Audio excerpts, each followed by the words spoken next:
Okay, guys, here's where we're at. Every property we look at is going to have places on that property that deer naturally want to bed.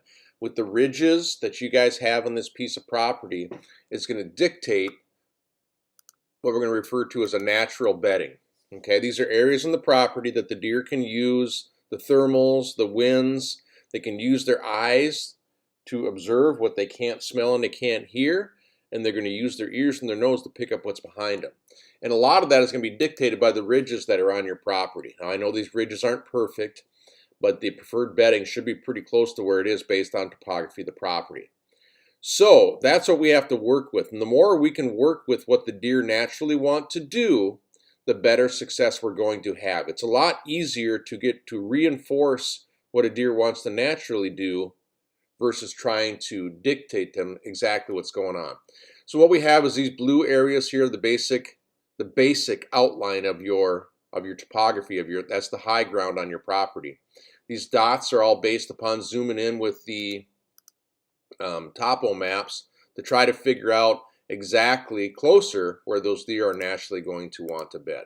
So those ridges are going to dictate where the deer want to bed. Now what we're going to try and do through a series of clear cuts outlined in tan here is to do a better job of dictating and reinforcing that bedding. We're still going to try and house the doe groups inside of where they naturally want to bed.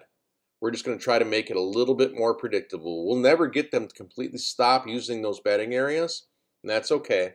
Not going to happen. But we're going to try to move them into places that are more to our advantage to hunt those guys. So when we do that, and we have our road system here, you got the low gully road we can still use. Put this road through here, road all the way up the backside here too that already exists where the barn is down here. We have our access all the way around where those deer naturally want to bed. Then what we're going to do is pick some stand locations that allow us to access without those deer in those bedding areas knowing that we're there. So we have places to go. We add some proposed food plot locations that are designed to draw those deer out of those bedding areas to stand locations that we can get into. Here's your current food plot locations too. Some are the same, some are new. That's the current ones. Some are harder to get to and farther outside the zone. I'm trying to pick ones that are just outside the zone there. Okay? And then, in the end, as we create a series of deer sidewalks that the deer can use easily and safely to navigate the property so we can predict where we're going. So again, take it from the top here. We are going to understand that these deer have places they naturally want to bed because of the topography that are related to the ridges. Those tan areas are about 20 acres of clear cuts that we put in that after 3 years are going to get the deer to use those bedding areas more. The other parts that aren't highlighted in tan, that are still between the series of ridges, will be done 10 years from now. So as these tan clear cuts lose their appeal, the outside areas are going to become more attractive to the deer. All right. Then, because we have our access trail around all of this, we're mostly going to do that with enclosed scent-free vehicles, Suburbans. Battery-powered bikes can work because they're nice and fast, and we don't leave any scent on the ground. Electric buggies would be good. We want it to be silent, but we want to be able to get in there with no scent. We'll set that up and allow us to access these stand locations. Some that are over the proposed food are going to be stands. Some are going to be enclosed blinds, whatever works best in the application, and I can help you guys through that. So we put the food in, and then we create deer sidewalks where the deer are going to use to access both the food plot locations and downwind locations during the rut. But what this plan is really going to hinge upon is the ability, if you guys have the option of being able to do these clear cuts that are set up like this. And when you look at this, if you look where my hand goes, what we have is we have a ridge here, okay? So we can approach from the other side of this ridge. The deer can't see us. We're going to put them on one side, and our approach on the other side. There's another ridge through here that the deer are naturally going to use for bedding. And then we have that third ridge that goes through here with that finger down here.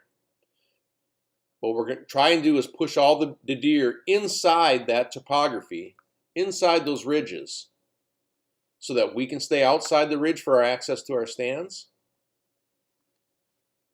And the deer have all that natural bedding that they want that we're going to enhance through these clear cuts.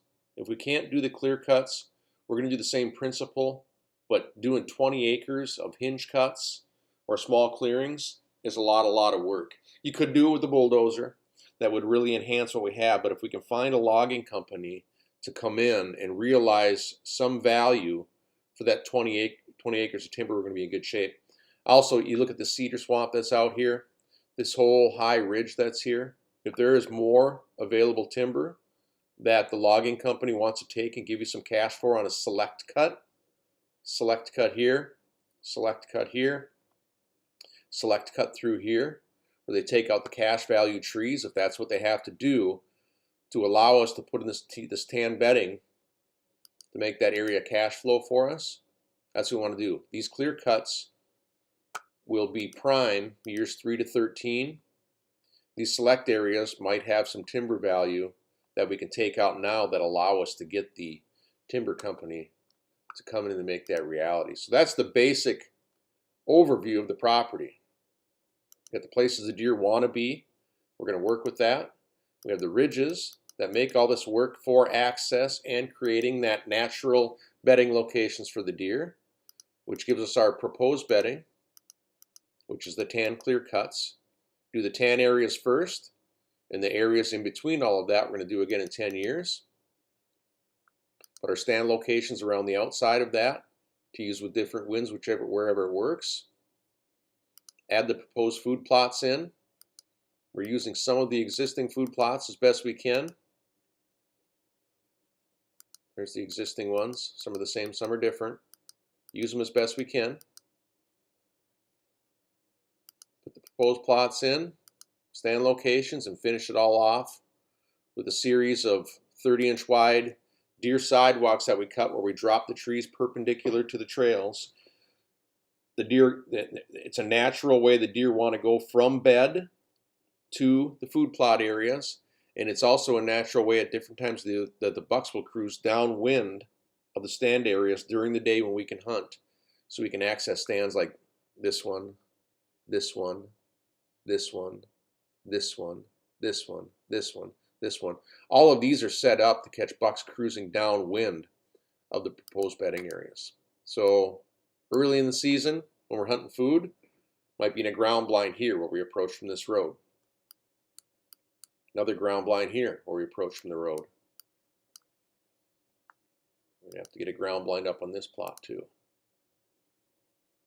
That's easy to get to from the road.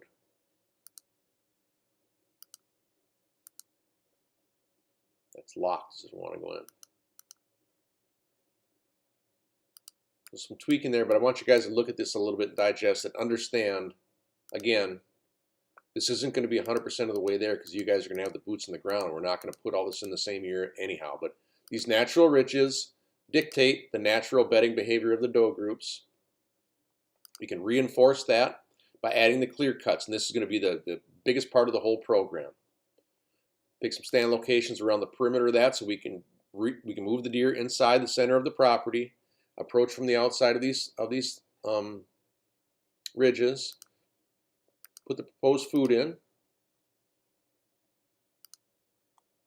and then finish it off by making it easier for the deer to walk where we want them to be and less desirable for them to walk where we don't want them to be so the property doesn't get burned out. So digest that. But again, the biggest thing is going to be, can we do these tan clear cuts like that? Can we get a logger to come in and do these 1, 2, 3, 4, 5, 6, 7, 8, 9 tan clear cuts?